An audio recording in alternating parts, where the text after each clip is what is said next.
السلام عليكم ورحمة الله وبركاته.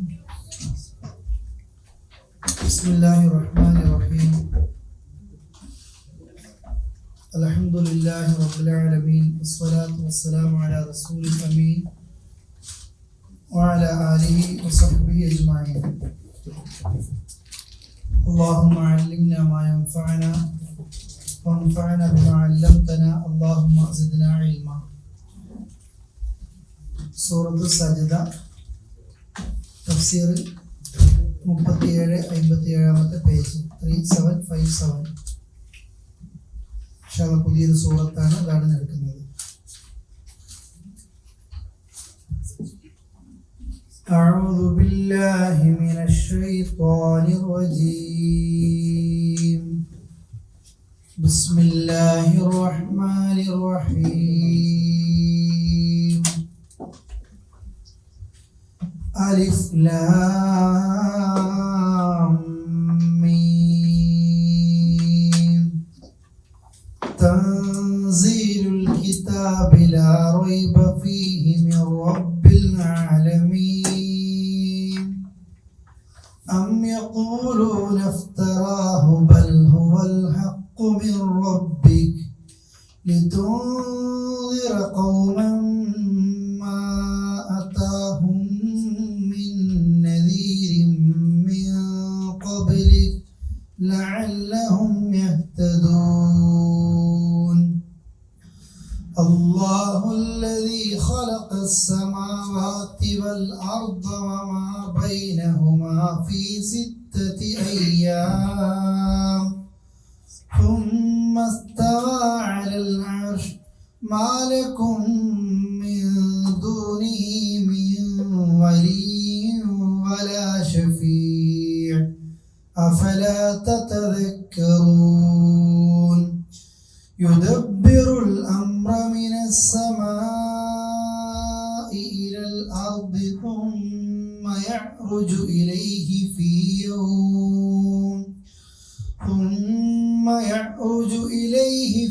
يوم كان مقداره 1000 سنة مما تعدون. أعوذ بسم الله.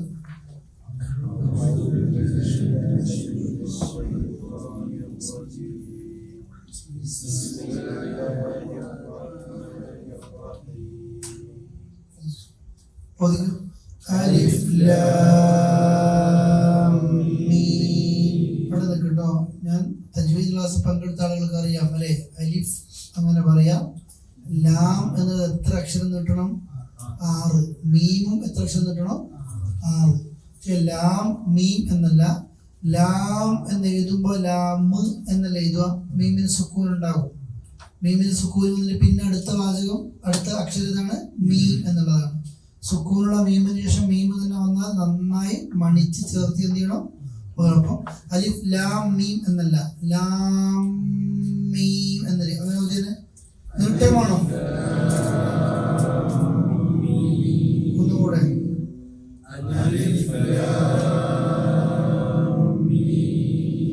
ചോദ്യം. അലിഫ് ലാം മീം. ഇത് തെറ്റായിട്ട് ഇങ്ങനെ ഓതാം. അലിഫ് ലാം മീം. അവിടെ ഞാൻ മണിച്ച് ചേർക്കും ചെയ്തോ? അങ്ങനെയല്ലേ മണിച്ച് ചേർത്തി ഓതണം കേട്ടോ. ഒന്നും കൂടെ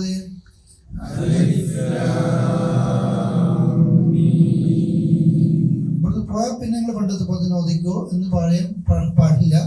ഇനി അലിഫ് ലാം അൽ ബഖറയും ഏത് സൂറത്ത് കണ്ടാലും അങ്ങനെ ഓതണം കേട്ടോ. 6 അക്ഷര എളുപ്പത്തിൽ എന്ത് ചെയ്യണം? ബാക്കി ഓത്. تنزيل الكتاب لا ريب فيه من رب العالمين.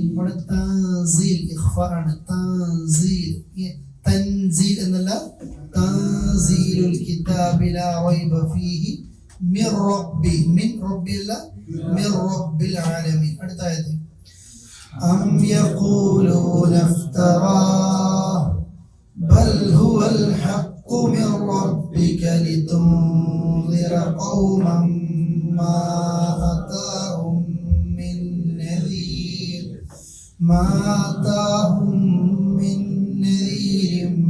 من قبلك لعلهم يهتدون.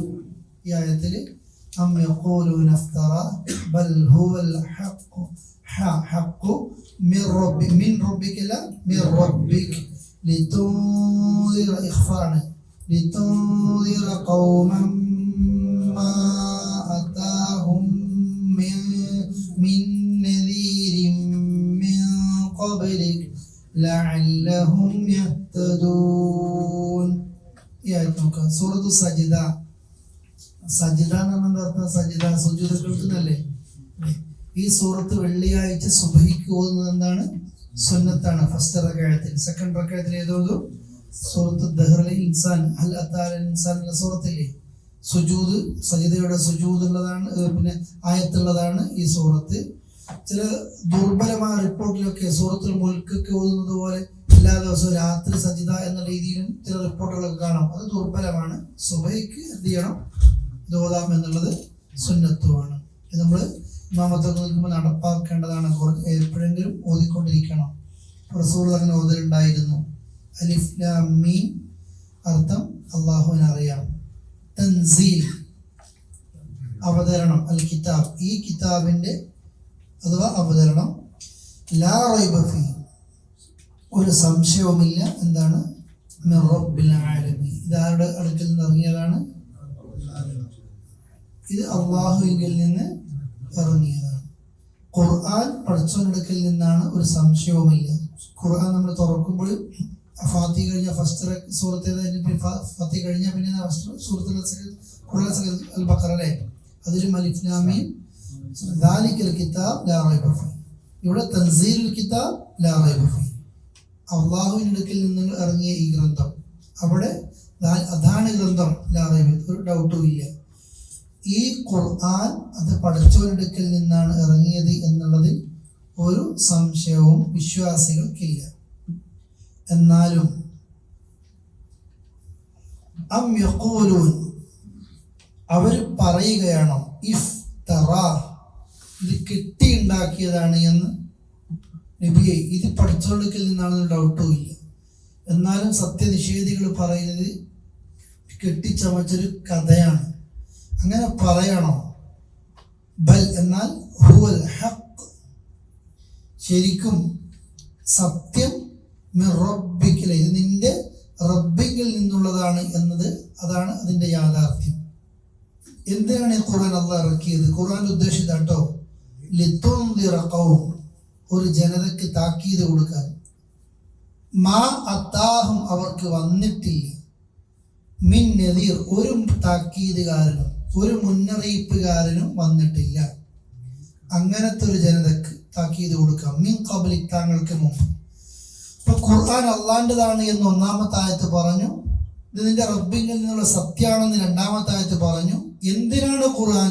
ലിതുൻദിർ ഖൗമൻ മാ അതാഹും മിൻ ഖബ്ലിക് മിൻ നദീർ നിനക്ക് മുമ്പ് ഒരു മുന്നറിയിപ്പുകാരും അഥവാ ഒരു നബിയും വന്നിട്ടില്ലാത്ത ഒരു ജനതക്ക് താക്കീത് കൊടുക്കാൻ. ലഅല്ലഹും അവരായേക്കുമല്ലോ യഹ്തദൂൻ ഹിദായത്ത് കിട്ടുന്നവരായേക്കാം. ഇപ്പൊ നിനക്ക് മുമ്പ് ഒരു മുന്നറിയിപ്പുകാരനും വരാം. അഥവാ ഖുറൈശികൾക്ക് അല്ലാഹുവിന്റെ റസൂൽ കരീം സല്ലല്ലാഹു അലൈഹി വസല്ലമ അല്ലേ അവസാനം ഇസ്രായേലിലെ അവസാനത്തെ നബി ഈസാ നബിയാണ്. ഭൂരിഭാഗം നബിയും ഭൂരിഭാഗം പിന്നെ വേദഗ്രന്ഥങ്ങളും വന്നത് ഏത് സമുദായത്തില? ഇസ്രായേൽ സമുദായത്തില് അഥവാ ജൂതരിലാണ്. ജൂതരിലെ അവസാനത്തെ നബി ഈസാ നബിയാണ് ഇസ്രായേലിൽ. ഈസാ നബിക്കും മുഹമ്മദ് നബിക്കും ഇടയിൽ വലിയൊരു ഗ്യാപ്പ് ഉണ്ട്, നബിമാര് വരാത്തൊരു ഗ്യാപ്പ് ഉണ്ട്. ആ ഗ്യാപ്പ് ഫുള്ളാക്കിക്കൊണ്ടാണ് ആര് വരുന്നത്? മുഹമ്മദ് റസൂലുള്ളാഹി സ്വല്ലല്ലാഹു അലൈഹി വസല്ലം. അഥവാ ഒരു മുന്നറിയിപ്പുകാരൻ. ഇപ്പൊ നബി വരുന്നതിന് മുമ്പ് ഇവരായി ഒരു ഇബ്രാഹിമി മതം എന്നും, ഇബ്രാഹിം മതം എന്നല്ല, ഒരു ഇബ്രാഹിമി ചര്യ ആ നാട്ടിൽ ഉണ്ടായിരുന്നു. എന്നാൽ അബൂബക്കർ സിദ്ദീഖൊക്കെ നബി ഇസ്ലാം മതം സ്വീകരിച്ച ആൾക്കാരല്ലേ. എന്നാൽ അവർ ജാഹിലിയത്തിൽ നിൽക്കുമ്പോഴും ഒരു വിഗ്രഹത്തെ എന്ത് ചെയ്തിട്ടില്ല? ആരാധിച്ചിട്ടില്ല. അങ്ങനത്തെ കുറെ ആളുകളുണ്ട്, ഒരു വിഗ്രഹത്തെയും ആരാധിക്കാത്ത ആളുകൾ. ഒരു ഇബ്രാഹിമി മില്ലത്ത് അവിടെ ഇങ്ങനെ നിൽക്കുന്നുണ്ട്. എന്തൊക്കെയോ ബാക്കിയുണ്ട്. അതുകൊണ്ടാണല്ലോ, ബാക്കിയുള്ളത് കൊണ്ടാണ് ലബ്ബൈക്ക് അല്ലാഹുമ്മ ലബ്ബൈക്ക് എന്നൊക്കെ പറഞ്ഞിട്ട് മുശ്രിക്കീങ്ങളൊക്കെ ഹജ്ജ് ചെയ്യുന്ന ഒരു പിന്നെ തൽബിയത്ത് ചെയ്യുന്ന രീതിയുണ്ട് അല്ലേ. അവര് ശിർക്ക് ചെയ്യും. ആ ഇബ്രാഹിമിയുടെ എന്തൊക്കെയോ ഭാഗങ്ങൾ അവിടെ ബാക്കിയുണ്ട്. അതുകൊണ്ടാണ് കാബയിൽ പോലും ഇബ്രാഹിം നബിയുടെ ഇസ്മായിൽ നബിക്ക് വിഗ്രഹങ്ങളൊക്കെ വന്നത്. സംഗതി അവിടെ ഉണ്ട്. എന്നാൽ ഒരു നബിമാരും കൃത്യമായി താക്കീത് കൊടുക്കാൻ വന്നിട്ടില്ല. അവർക്ക് താക്കീത് കൊടുക്കാനാണ് ഖുർആൻ. ലഅല്ലഹും യഹ്തദൂൻ, അവരെന്തായേക്കാം, ഹിദായത്തേക്കാം. ഖുർആൻ ഇറക്കിയതിന്റെ കാരണം ഇത് പറഞ്ഞത്. അല്ലാതെ ഖുർആൻ വണ്ടിയിൽ കെട്ടിത്തൂക്കാനും അതിനെ കുറിച്ച് ചുമരമിൽ വെക്കാനും വേറെ എവിടെയെങ്കിലും പിന്നെ അതിന്റെ ലിപികളിൽ എഴുതി വെക്കാനും മഞ്ചാക്കാനും ബർക്കത്തെടുക്കാനും ഇതൊന്നല്ല പഠിച്ചു ഖുർആൻ ഇറക്കിയത്. സൂറത്ത് യാസീൻ എന്ന് പറഞ്ഞ ലിയുൻദിറ മൻ കാന ഹയ്യൻ, ലിയുൻദിറ മൻ കാന ഹയ്യൻ. ഖുർആൻ എന്തിനാണ്? ജീവിച്ചിരിക്കുന്നവർക്ക് ഒരു താക്കീത് കൊടുക്കാൻ. ഖുർആൻ താക്കീത് തന്നെയാണ്. സന്തോഷം, സ്വർഗത്തെക്കുറിച്ച് അറിയിക്കാനും നരകത്തെക്കുറിച്ച് മുന്നറിയിപ്പ് നൽകാനും അതിനാണ് പഠിച്ചത് ഖുർആൻ ഇറക്കിയത്. ഒന്നുകൂടെ നോക്ക്. അം യഖൂലുന ഇഫ്തറ, അവർ കെട്ടിയുണ്ടാക്കിയതാണ് എന്നാണോ പറയുന്നത്? ബൽ ഹുവൽ ഹഖ്ഖു മിർ റബ്ബിക്, എന്നാൽ ശരിക്കും അതിന്റെ സത്യം, യാഥാർത്ഥ്യം നിന്റെ റബ്ബിൽ നിന്നുള്ളതാണ് എന്നുള്ളതാണ്. എന്തിനാണ് ഖുർആൻ? ലിതുൻദിറ ഖൗമൻ, ഒരു ജനതയ്ക്ക് താക്കീത് കൊടുക്കാൻ. മാ താഹും, അവർക്ക് വന്നിട്ടില്ലതാനും മിൻ നദീരിൻ മിൻ ഖബ്ലി, നിനക്ക് മുമ്പ് ഒരു നബിമാരും ഒരു മുന്നറിയിപ്പുകാരനും അവർക്ക് വന്നിട്ടില്ല. ലഅല്ലഹും യഹ്തദൂൻ, ആ പ്രയോഗം നോക്കട്ടോ. ലഅല്ലഹും, അവര് ഹിദായത്തിലായേക്കുമല്ലോ. അള്ളാഹുവിന്റെ പ്രതീക്ഷയാണത്. നമ്മൾ ഖുർആൻ ഒരാൾക്ക് ഓതി കൊടുക്കുന്നതോ നമ്മൾ ക്ലാസ് എടുക്കുന്നതോ പറയുന്നതോ ഒക്കെ ഒരാൾക്കെങ്കിലും നന്നാകാൻ അത് കാരണമായി തീരുമല്ലോ. ഈ ഒരു ബോധം ഉണ്ടായിരിക്കണം. ഇനി അള്ളാഹു ഒരു പൊതു തത്വം പറയാണ്. അല്ലാഹുല്ലദീ, ഇത് ഓതിയില്ല നമ്മളല്ലേ, ഒന്ന് ചോദാം.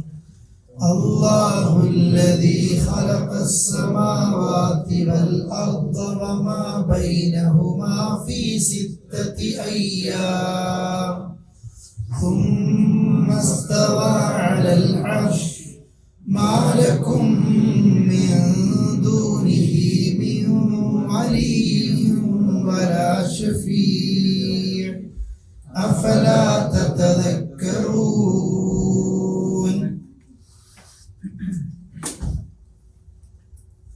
الله الذي خلق السماوات والأرض, അള്ളാഹുവാണ്.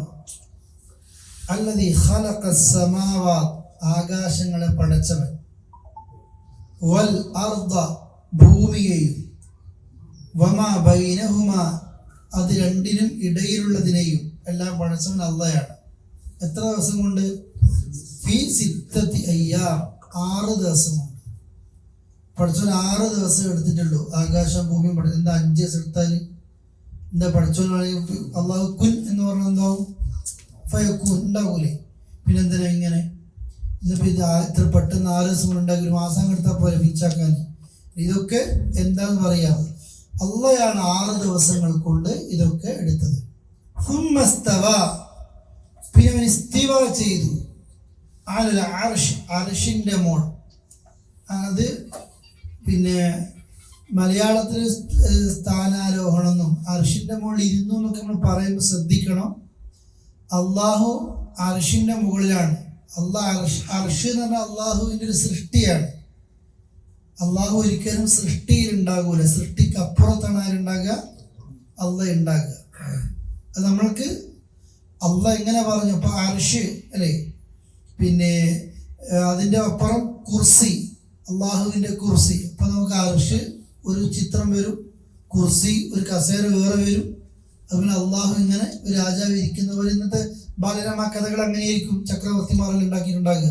ആ രീതിയിലേക്ക് പോകരുത്. അള്ളാഹു അവന് യോജിക്കുന്ന രീതിയിലാണ്. പിന്നെ ഇമാമികൾ മൊത്തം സൂചിപ്പിച്ചതുപോലെ അല്ലെങ്കിൽ സലഫുകൾ പറഞ്ഞതുപോലെ കൂടുതൽ നമ്മുടെ വക വ്യാഖ്യാനം കൂടുതൽ കൊളാക്കരുത്. അള്ളാഹു അർഷിലാണ് എന്ന് പറഞ്ഞാൽ ഇമാം മാലിക് പറഞ്ഞതുപോലെ അത് വിശ്വസിക്കൽ ഈമാനു ബിഹി വാജിബ്, അത് വിശ്വസിക്കലാണ് നിർബന്ധമാണ്. അതിന്റെ കൈഫിയത്ത്, അതിന്റെ മജ്ഹൂൽ, അതെങ്ങനെയാണ് അള്ളാഹ് ഇരുന്നത് എന്നുള്ളത് നമുക്ക് അറിഞ്ഞൂടാ, നമുക്കറിയാത്ത കാര്യമാണത് അല്ലേ. വസ്സുആലു അൻഹു ബിദ്അ, അതിനെപ്പറ്റി ചോദിക്കൽ ബിദ്അത്താണ്. അങ്ങനെ ആയിക്കൂടെ ഇങ്ങനെ ആയിക്കൂടെ അല്ലേ. സാധാരണ പറയണം അള്ളാഹു ആകാശത്ത് 1-ാം ആകാശത്തേക്ക് ഇറങ്ങി വരും എന്ന് പറയും അല്ലേ. എല്ലാ തഹജ്ജുദ് നേരത്തെ അള്ളാഹ് ഇറങ്ങി വരൂലേ.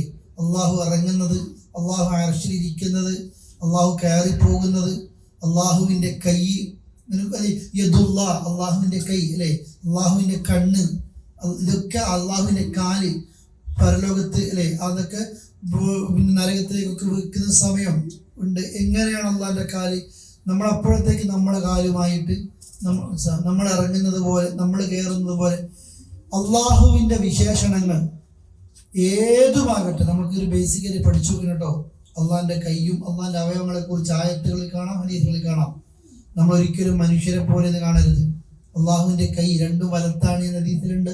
അപ്പൊ നമ്മൾ വലത്തേക്ക് രണ്ട് കൈ ഇവിടെ തൂങ്ങിക്കിടക്കുന്ന ഒരിക്കലുമല്ല അല്ലേ. മനുഷ്യരുടെ പോലെയല്ല വേറെ ജീവികൾ ഉണ്ടാകുന്നത്. ഓരോരുത്തർക്കും ഓരോ വ്യത്യസ്തത ഉണ്ടാകും. അള്ളാഹിനെ സംബന്ധിച്ചിടത്തോളം അള്ളാഹുവിനെ കുറിച്ച് എന്ത് പറയുന്നോ, ഞാൻ ഇങ്ങനെ പറയാൻ കാരണം പല ആയതുകളിലും മുജാഹിദിന്റെ അള്ളാഹ് ഇങ്ങനെയാണ്, സലഫിയുടെ അള്ളാഹ് അങ്ങനെയാണ്, കയറുന്നല്ല ഇറങ്ങുന്നല്ല, അള്ളാഹു കേരളത്തിലൊക്കെ ഇറങ്ങുമ്പോൾ അമേരിക്കയിൽ പഠിച്ചോ ഇങ്ങനെ പോകാനല്ലേ നേരെ ഉണ്ടാവും. ഇതൊക്കെ നമ്മളെ ദിവസവും നമ്മളെ രാത്രിയും മറ്റുള്ള രാത്രി ഇതൊക്കെ ദുനിയാവിന്റെ വിശേഷങ്ങളാണ് അല്ലേ. ഈ അള്ളാഹു 6 ദിവസം കൊണ്ട് ആകാശഭൂമിയെ പഠിച്ചു എന്നറിഞ്ഞില്ലേ? നമ്മളപ്പോൾ എത്തി 7 ദിവസം, ഇവിടുത്തെ 6 ദിവസമല്ല, ഒരിക്കലുമല്ല. ഈ ദിവസങ്ങളൊക്കെ ആകാശവും ഭൂമിയും പടച്ചതിന് ശേഷം നമ്മൾ ദിവസം കണക്കാക്കുന്നത് നമ്മുടെ സൂര്യൻ ഉദിക്കുന്നതും അസ്തമിക്കുന്നതും വെച്ച് നമ്മൾ എന്ത് ചെയ്യുന്നത് ദിവസം കണക്കാക്കുന്നത്. അതിന് മുമ്പുള്ള സംഗതിയാണിത്. അപ്പൊ സൂര്യാസ്തമയം നോക്കിയിട്ടൊന്നല്ല ഒരിക്കലും ഉണ്ടാകുന്നത്. അള്ളാഹുവിന്റെ 6 ദിവസം അത് ഏത് രീതി നമുക്ക് അറിഞ്ഞുകൂടാ. ദുനിയാവിൽ നമ്മൾ എണ്ണുന്ന സുബഹിറ്റും 1000 പേരുള്ള ഒരു മണിക്കൂറുകളല്ല ആ ദിവസം ഉണ്ടാകുന്നത്. അതൊക്കെ പിൽക്കാലത്തുണ്ട ആകാശം പോയി പടച്ചതിന് ശേഷം ഉണ്ടായ നമ്മൾ എണ്ണുന്ന എണ്ണങ്ങളാണത്. രണ്ടും മനസ്സിലായില്ലേ? എന്താ മനസ്സിലായതെന്ന് പറഞ്ഞാല് ദിവസങ്ങളെ കുറിച്ച് മനസ്സിലായില്ലേ? ഇനി അള്ളാഹിനെ കുറിച്ച് പറഞ്ഞ സിഫത്തും മനസ്സിലായില്ലേ? ഒരിക്കലും കൺഫ്യൂഷൻ ആകരുത്. അള്ളാഹുവിന്റെ കൈ എന്ന് പറഞ്ഞാൽ അള്ളാഹുവിന്റെ ശക്തിയാണ് എന്നൊക്കെ മാപ്പിളപ്പാട്ടിലൊക്കെ ഉണ്ടാവും. മേളത്തിൽ അർത്ഥം വരും അല്ലേ അല്ലെ. അള്ളാഹുവിന്റെ ശക്തിയാണത്. അങ്ങനെയൊന്നല്ല. അള്ളാഹ് ഉണ്ട് എന്ന് പറഞ്ഞാൽ ഉണ്ട് അല്ലെ. അള്ളാഹിന്റെ കണ്ണ് നമ്മളെപ്പോലെയല്ല. അതിന് രൂപം നമ്മൾ ചിക്കിച്ചവനെ അന്വേഷിക്കണ്ട. അള്ളാഹ്ക്ക് യോജിക്കുന്ന രീതി അത്രയേ. അങ്ങനെയാണ് 6 ദിവസങ്ങളെ കൊണ്ട് ആകാശഭൂമിയെ അവൻ പടച്ചു. പിന്നീട് എന്തായി? അവൻ അർഷിൽ ആരോഹണം ചെയ്തു. അതെന്നുള്ളത് അർഷിൽ, അള്ളാഹു അർഷിന്റെ മുകളിലുണ്ട് അല്ലെ. എങ്ങനെ നമുക്കറിയില്ല. മാലക്കും നിങ്ങൾക്കില്ലട്ടോ, നമ്മോട് പറയാം നിങ്ങൾക്കില്ല. മിൻ ദൂനി അവനെ കൂടാതെ, മിൻ വലി ഒരു വലിയും ഇല്ല. വലി നമ്മൾ കല്യാണത്തിനൊക്കെ കേൾക്കലുണ്ട്. എന്താ കല്യാണത്തിലെ വലി എന്ന് പറഞ്ഞാൽ പെണ്ണിന്റെ രക്ഷാധികാരി, കൈകാര്യം ചെയ്യുന്ന ആളുകൾ, ഒരു കാര്യം. നിങ്ങൾക്ക് ഒരു കൈകാര്യകർത്തം വഹിക്കുന്ന ആളും ഇല്ല. വല ഷഫീയ ഒരു ശുപാർശക്കാരനോ ഇല്ല. അഫലാ തതക്കറൂൻ നിങ്ങൾ ഉറ്റാലോചിക്കുന്നില്ലേ? നിങ്ങൾ എന്താ ആലോചിക്കാത്തത്? അല്ല ചോദിക്കുക. അള്ളാഹു മാത്രമേ നിങ്ങൾക്ക് ഉണ്ടാവൂ. നമ്മൾ പലപ്പോഴും അള്ളാഹുവിന്റെ സൃഷ്ടികളെ വിളിച്ച് പ്രാർത്ഥിക്കുന്ന ആളുകൾ ഉണ്ടാകും അല്ലേ. ഏറ്റവും കുടുങ്ങിപ്പോകുന്ന ഘട്ടങ്ങളിൽ പോലും ഇന്നയാളെ രക്ഷിക്കണേ എന്ന് പറയുന്ന ആളുകൾ ഉണ്ടാവും ഉറപ്പായിട്ടും. പക്ഷെ അള്ളാഹ് പറയാ, ഏത് മഖ്ലൂക്കാകട്ടെ ഒരാൾ നിങ്ങളെ സഹായിക്കണമെങ്കിൽ അത് ആര് വിചാരിക്കണം? അള്ളാഹ് വിചാരിക്കണം. ആ റബ്ബിന്റെ പുറമെ ഒരു വലിയും ഒരു ഷഫീഉം നിങ്ങൾക്ക് ഉണ്ടാകും. ഷഫീ എന്ന് പറഞ്ഞാൽ റെക്കമെൻഡ് പറയുന്നയാള്. ഒരു മന്ത്രിയുടെ അടുത്തേക്ക് നമ്മളൊക്കെ എത്തണമെങ്കിൽ, ഒരു കോളേജിലേക്ക് അഡ്മിഷൻ കിട്ടാൻ നമ്മൾ എത്തണമെങ്കിൽ, ഒരു നമുക്ക് പറ്റി ഒരു കത്തുകളുമായി ശുപാർശക്കാരുമല്ലേ അവിടത്തേക്ക് നമ്മൾ റെക്കമെൻഡ് ചെയ്തിരിക്കണം ഒരാൾ പരിചയപ്പെടുത്താൻ വേണ്ടിയിട്ട്. ഇങ്ങനത്തെ ഒരു റെക്കമെൻഡ് അള്ളാഹിന്റെ അടുത്തേക്ക് ഒരാളും ഇല്ല. ചിലർക്ക് പറയൽ എങ്ങനെയാണെന്ന്, നമ്മൾ പണ്ട് കാലത്ത് അങ്ങനെയാണ്, ഖബറിൽ ഇത് മൊയ്തീൻ ഷെയ്ഖിന്റെ ആളാണെന്ന് എഴുതി വെക്കും, ദിഫായി ഷെയ്ഖിന്റെ ആളാണെന്ന് എഴുതി വെക്കും. ചോദ്യങ്ങൾ ചെയ്യാൻ മലക്ക് വരുമ്പോൾ ആ സ്ഥലത്ത് കുപ്പീനകത്ത് കടലാസത്ത് കാണണം ഇന്ന ആളാന്നുള്ളത്. പരലോകത്ത് അല്ലേ അള്ളാഹിനോട് പ്രാർത്ഥിക്കുന്ന ആൾക്കാർ, നബിയോട് പ്രാർത്ഥിക്കുന്ന ആൾക്കാരില്ലേ, നബിയെ നിങ്ങളുടെ ശഫാഅത്ത് ഞങ്ങൾക്ക് തരണേ. പരലോകത്ത് ശരിക്കും ഒരാളുടെ ശഫാഅത്തും ഇല്ല. ആർക്കൊക്കെ റെക്കമെൻഡ് ചെയ്യാൻ പറ്റണം എന്നുള്ളത് നബിക്ക് നമ്മളെ കുറിച്ച് റെക്കമെൻഡ് ചെയ്യണമെങ്കിൽ നബിക്ക് അള്ളാഹിന് അനുവാദം കിട്ടണം. നബിക്ക് ഇഷ്ടമുള്ള എല്ലാവർക്കും വേണ്ടി ചെയ്തുകൂടാ, ആർക്കൊക്കെ വേണം എന്നുള്ളതും അനുവാദം കിട്ടണം. അതുകൊണ്ട് അള്ളാഹുവിന്റെ പുറമെ ഒരാളെയും വിളിച്ച് പ്രാർത്ഥിച്ചിട്ടോ സഹായം തേടിയിട്ടോ അഭയം തേടിയിട്ടോ കാര്യമില്ല. നമ്മൾ ഉറങ്ങാൻ കിടക്കുമ്പോൾ പറയുന്നുണ്ട്, ലാ മൽജ വല മൻജ മിൻക ഇല്ലാ ഇലൈക, അഭയവും രക്ഷയും നിന്നിൽ നിന്ന് നീ മാത്രമേ ഉള്ളൂ. ശരിക്കും നമുക്ക് സമാധാനം കിട്ടാൻ അത് മാത്രം മതി അല്ലേ. അല്ല വേറെ ആരും ഇല്ല എന്നാണ്, അല്ല ഉണ്ട് നട്ടോ. ശരിക്കും നിങ്ങൾ പ്രാർത്ഥനയുടെ ആയത്തുകളൊക്കെ നമുക്ക് ഒരുപാട് പഠിക്കാനുണ്ട്. നിങ്ങൾ ഖുർആൻ കണ്ടില്ലേ, വഖാല റബ്ബുക്കും ഉദ്ഉനി, നിങ്ങൾ എന്നോട് ദുആ ചെയ്യണമെന്ന് അല്ലാഹ് പറഞ്ഞു. അടുത്ത വാചകം എന്താണെന്നറിയോ? അസ്തജിബ് ലക്കും. എന്താ ഇതിന്റെ അർത്ഥം?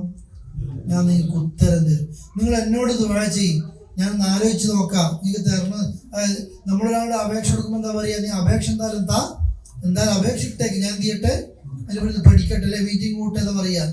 നബിയോട് വേറെ സൂറത്തുൽ ബഖറ എന്ന് പറഞ്ഞു, ഇലാ സാലക ഇബാദി അന്നി ഫഇന്നി ഖരീബുൻ ഉജീബു ദഅവത ദാഇ ഇദാ ദഅൻ. എന്നെ കുറിച്ച് അടിമകൾ ചോദിക്കുമ്പോൾ ഞാൻ അടുത്തുണ്ട് എന്ന് പറയണം. എന്തിനാ അടുത്തുള്ളത്? എന്നോട് ദുആ ചെയ്യുന്നവന്റെ ദുആക്ക് ഉത്തരം തരാൻ, ദുആ ചെയ്യുന്നവന്റെ ദുആക്ക് ഉത്തരം തരാൻ. സൂറത്ത് ആല ഇംറാൻ കുറേ ദുആണ്ട്, റബ്ബന റബ്ബന റബ്ബന വെച്ചിട്ട്. ഫസ്തജാബ ലക്കും റബ്ബുക്കും. അള്ളാഹിനോട് ദുആ ചെയ്ത് ആലോചിക്കാന്നല്ല പറയാ, അള്ളാഹ് എന്ത് തരും? ഉത്തരം തരും ഉറപ്പായിട്ട്. അതുകൊണ്ട് വേറെ ആളെന്തിനാ?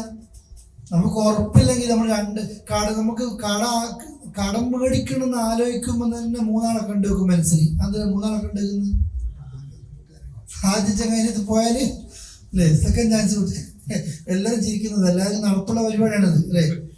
നമ്മൾ നോക്കും, അത് ആദ്യത്തിന് കിട്ടിയിട്ടില്ലെങ്കിൽ മറ്റു ഉറപ്പുണ്ടെന്ന് കൂട്ടിക്കോ, രണ്ടാമത്തെ ആളെ വേണോ?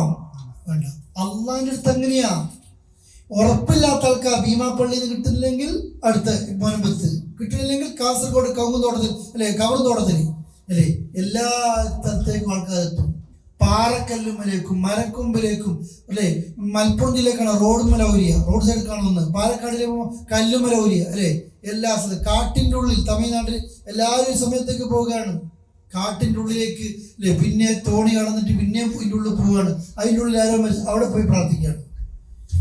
അള്ളാഹു നമ്മുടെ കൂടെയുണ്ട് എന്ന് വിശ്വസിക്കുന്ന ഒരു മനുഷ്യൻ ഇങ്ങനത്തെ 5 പൈസ ചിലവില്ല, അവരുടെ വീട്ടിലും ഡ്രൈവിങ്ങിലും അടുക്കളയിലും അള്ളാഹിനോട് വാഴ്ചവർക്ക് ഉത്തരം കൊടുക്കും. അതുകൊണ്ട് ഒരു വലിയും നിങ്ങൾക്ക് ഉണ്ടാകൂല, ഒരു റെക്കമെൻഡ് പറയാൻ ആളുണ്ടാകൂല പരലോകത്ത്.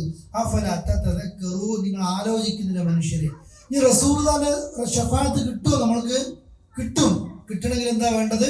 ബാങ്ക് കൊടുത്ത് സ്വലാത്ത് ചെല്ലുക, അല്ലാഹുമ്മ റബ്ബന താമാ പ്രാർത്ഥനയൊക്കെ ചെല്ലുക. ഇങ്ങനത്തെ കാര്യങ്ങളൊക്കെയാണ് ചെയ്യേണ്ടത്. പിന്നെ ആർക്ക് റെക്കമെൻഡ് കിട്ടുക?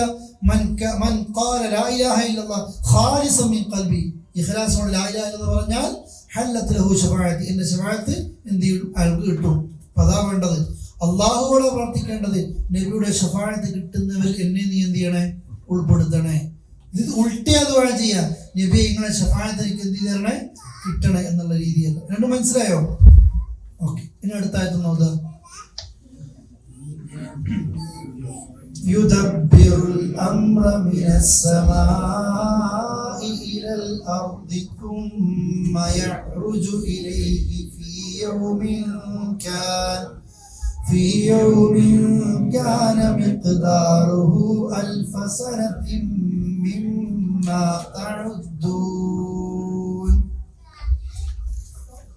അപ്പോൾ ഖുർആൻ അള്ളാഹുവിന്റെ